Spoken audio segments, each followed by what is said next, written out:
Hello everyone, আসসালামু আলাইকুম। কেমন আছেন সবাই? আজ আমি আপনাদের সাথে শেয়ার করছি দারুণ মজার শাহী ডিমের কোরমার রেসিপি।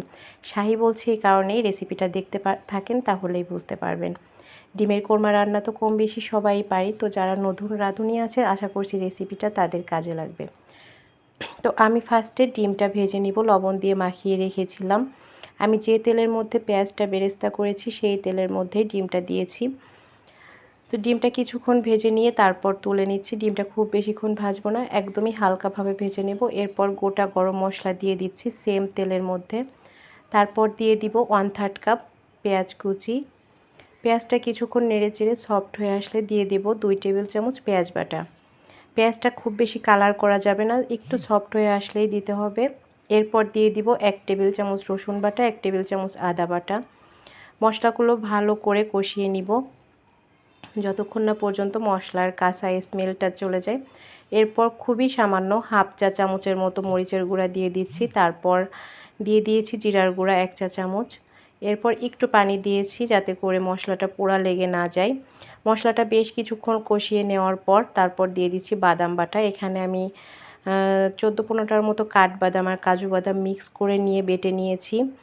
আর এই মশলাটা কিন্তু একটু সময় নিয়ে কষাইতে হবে, কারণ এই রান্নার আসল টেস্টটা কিন্তু এই গ্রেভির মধ্যেই থাকে।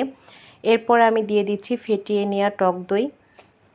এ পর্যায়ে একটা টিপস দিয়ে রাখি, চুলার আঁচটা লো করে রাখবেন। চুলার আঁচটা যদি হাই হয় তাহলে অনেক সময় দেখা যায় টক দই থেকে ছানাটা কেটে যেতে পারে।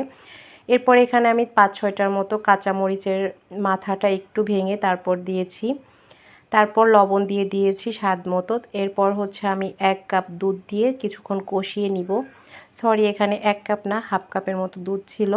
আমি দুধ দিয়ে মশলাটা কষিয়ে নিচ্ছি, আপনারা চাইলে পানি দিয়েও নিতে পারেন। এই যে মশলাটা কিন্তু আমি অনেকক্ষণ কষিয়ে নিয়েছি আর এটার টেক্সচারটা এরকম সিল্কি স্মুথ একটা ভাব আসবে। তা এখানেই বুঝতে পারবেন যে আপনার তরকারিটা কতটা মজার হবে। এরপর আমি ডিমটা দেওয়ার পর হচ্ছে দুধ দিয়ে দিব। আপনারা চাইলে গুঁড়া দুধ যেটা ওটাকে গুলিয়ে দিতে পারেন। আমি এখানে জাল করে নেওয়া গরুর দুধটা দিয়ে দিয়েছি। পুরো রান্নাটাই আমি দুধ দিয়ে করেছি। তো কিছুক্ষণ রান্না করে নেওয়ার পর যখন ঘনত্বটা কমে আসবে, ঝোলটা কমে আসবে, তখন আমি দিয়ে দিব পেঁয়াজ বেরেস্তা। এখানে আমি 1 মুঠো প্লাস পেঁয়াজ বেরেস্তা দিয়েছি, 1 মুঠের বেশি দিয়েছি। তারপর দিয়ে দিব গুঁড়া দুধ, ঘি এবং চিনি। গুঁড়া দুধটা আমি এখানে 2 চা চামচ দিয়েছি, কারণ আমি যেহেতু রান্নাটা পুরোটাই দুধ দিয়ে করেছি, এই কারণে আমি এখানে খুব বেশি গুঁড়া দুধ দেইনি। আর মিষ্টির পরিমাণটা আপনারা বুঝে দিবেন আপনাদের পছন্দ মতো। আর এই লাস্ট পর্যায়ে যদি ঘিটা দেওয়া যায় পুরো রান্না